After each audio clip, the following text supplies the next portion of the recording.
What's up, you team of bad savages? My name is Tom, and today I'm gonna react to origins of American gun culture. With me today, as always, is my little friend, the Money Frog, and the American dollar bill. Yeah. So, guys, also, if you want to become a sponsor of this channel and help the channel grow, so I could buy new equipment and spend more time reacting for you guys, you also can become the sponsors of this channel by clicking below the video. Right, you're gonna get special perks like badges and gifts. So let's dive in.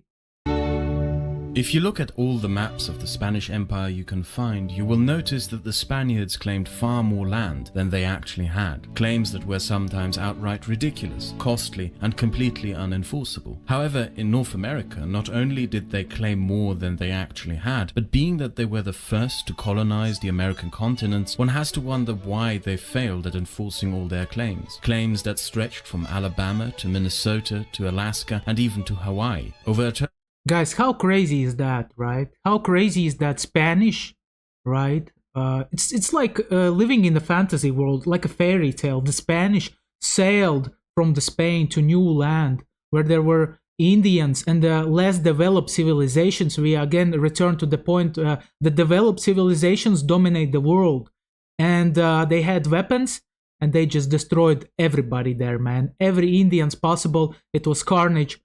Man, I cannot even imagine what happened. I know so many tales of that also from Spanish conquista of South America, man. That's incredible.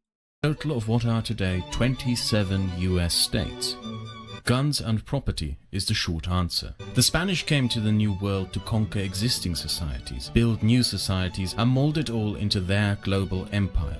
Unlike the Dutch, British, and French, who mainly had financial interests, the Spanish idea of empire had more in common with how the Romans built empires. They wished to export the Spanish way of life, assimilate conquered people into their society, and enforce a Spanish social structure upon their subjects. And yeah, also they used a lot of priests, a lot of, religion. They used religion to convert people, basically like everybody did. Religion is the easiest way to convert the people and gather them, to be under one flag. In my opinion, of course. My humble opinion always, guys. Part of Spanish colonial life was that the colonials were strictly forbidden from owning firearms. Colonial subjects didn't own firearms or even property, but were mostly day laborers on plantations and mining complexes owned by corporate interests like the Basque Guipuzcoan Trading Company. When Spain came to the New World, it encountered large native kingdoms such as the Aztecs, so Spain brought an army and conquered them. But when the Spaniards encountered nomadic native nations in places like Chile, Texas, Venezuela, and New Mexico, they ran into trouble. You can conquer Tenochtitlan, but how do you conquer a constantly moving group of peoples not dependent on one particular spot of land? The Spaniards encountered the same nomadic warfare that bested the Romans, Russians, and Chinese before them, and since they banned their citizens from owning firearms, the only way a semblance of security could be established was by an expensive military presence.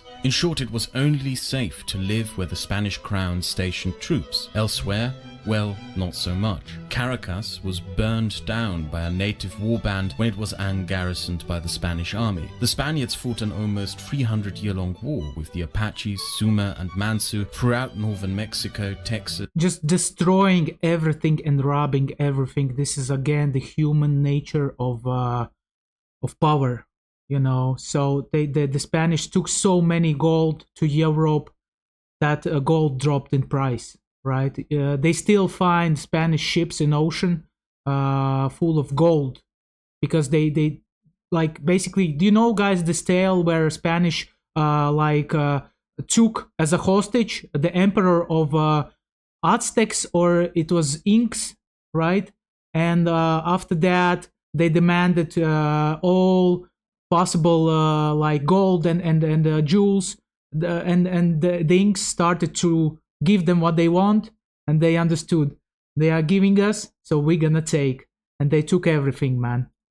Nevada, and New Mexico. And unlike the wars we know from popular culture involving the Americans from much later, the Spaniards lost. Ranches were burnt to the ground, mines destroyed, and entire towns pillaged and burnt. The Spanish army was hopelessly lost in this vast region, perfect for ambushes and hit-and-run attacks. Spanish settlers were barred from owning any firearms or form militias to defend themselves. Whatever expedition pushed further north and to the east didn't fare any better. Spanish expeditions sent to explore and settle Georgia, Alabama, and Mississippi just disappeared, and presumably because they were wiped out by the Cherokee. Then, in the 1600s, the Spaniards started executing Pueblo shamans for sorcery and witchcraft. The Pueblo, who were a settled people, rebelled and kicked the Spaniards out of Santa Fe and the Rio Grande Valley, restricting Spanish activity to southern Texas and California from then on. The Spanish colonial social order didn't allow for a successful settling of this area, as it was unequipped to conquer and assimilate nomadic natives or patrol the vast lands. The British had a completely different colonial policy. They explicitly encouraged their colonial subjects to own firearms. More than that, they handed out the land they had taken from the natives to settlers. And that land, aka property, is the reason why most of these settlers came in the first place. Also, the settler, why the locals were not so happy and they were attacking the settlers all the time? Because the land got taken from them. You know, that's it. Somebody came and they took your land, and that's it. Europe was a mess of large landowners, serfdom, high grain taxes, and famines. Political rights, if existent at all, were also tied to how much property a person owned. Having a plot of land that was your own was a prospect irresistible to many, and irresistible to the British Crown was what these settlers would do on that property. Buy slaves, grow cash crops, sell them to British trading companies, and thereby increase the wealth of the empire. And the British also allowed the means of defending that property. The settlers would be personally invested in their colonial property and thereby the colonial economy. The British would profit, not have to spend money on an expensive large standing army, could invest in a large navy to bully others, and the armed colonials would take care of the French, natives and Spaniards because they weren't just protecting the empire but their own property.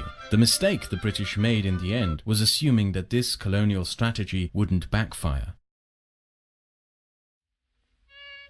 The colonial policy of handing out the land and permitting the ownership of guns for settlers is one the British practiced in every colony they settled, which is why all these countries have less constraining laws on private gun ownership to this day, except for those who in modern days introduced gun control laws. The United States, however, is different from the other colonies. Guns and the gun culture that developed became tied to property. The reason one owned a gun was to protect what was yours. Man, and it's still till this day, man, I would never guess that it's so deep into the roots of America that, I see videos from America, right, where people, protect their land. And for me as a European, it's wild, because I have never seen something like that over here, If you step here on property, yeah, you might get your ass kicked, one time, two times, or maybe somebody will shoot you with the salt bullets or something like that. But most of the time they're gonna call the cops, right? Over there in America, if you get on the wrong property, man, you better run because you're gonna get shot. There's a chance that you're gonna get shot. I have seen so many videos of that, and now I understand why it's happening, What you had taken from others. It became essential to the promise of the country to those who came to it, but also part of its darkest chapters. As much as you may read or hear of the American gun culture as something tied to a violent history, racism, hunting, frontier life or other, and as much as you might hear debates by legal scholars and politicians theorize the modern and past meanings of the Second Amendment, the truth of the matter is that this country's gun culture developed out of and goes hand in hand with the promise of owning your own property and being permitted to defend what is yours. And that is a powerful drive that is hard to break. German and French gun culture revolved around having guns to kill each other. Polish gun culture revolves around being prepared for invasion. Same with Swiss gun culture. And as Europe increasingly became a more Exactly, and here in Latvia we don't have any gun culture. Literally zero. Everything that we have, it's we took from another countries. But like not zero. I mean, the culture that we have is basically developed because I guess that we had to protect ourselves. Also, we had some army back in the day. Don't forget that my country, Latvia, right? It's very young country because we are like we gain independence in 1990s from Russian Empire, right? Till the Soviet occupation 22 years later. And now we got our freedom again in 1990s until this day. So it's like 34 years, and overall it's like 56 years altogether. We have independence. That's just a drop. That's not even one human's life. Literally, average human's life is more than 56 years. So, like you can imagine. Peaceful place, these gun cultures, and with them the ownership of guns, eroded or were drastically changed and reinvented. The United States have barely enacted any regulations to limit ownership of firearms, even when a sizable amount of the population used said firearms in an armed insurrection to keep slavery legal. If the Americans didn't restrict firearms ownership after they were used in an attempt to keep slavery legal, I doubt they will do so now after massacres and increased gun crime. There is, however, one thing that is steadily undermining the United States gun culture and might eventually be its undoing, something that is largely unnoticed in the modern gun debate. As far as I'm concerned, there's a big debate going on. I might be wrong, guys. Correct me if I'm wrong in the comment section, right? But I heard a lot of debates to cancel like this free buying of the guns. You know what I mean? So yeah, and you know, like when I heard about the school shootings, the Columbines, right? The all other, man, I'm just terrified, man. And you know, back in the day, I thought I would like to go to live in America, but now I'm thinking, you know, I'm afraid. I'm just afraid. I'm terrified, literally, because who knows? Maybe my kid would be next. You know, when I will have kids. You know, it's scary. It's really scary. Ownership of private property is on the decline. And with the American gun culture being so deeply tied to property rights, what is most likely to in the end change the legal landscape on firearms in the United States is the change of American society itself from property owners into indebted rent-paying day laborers.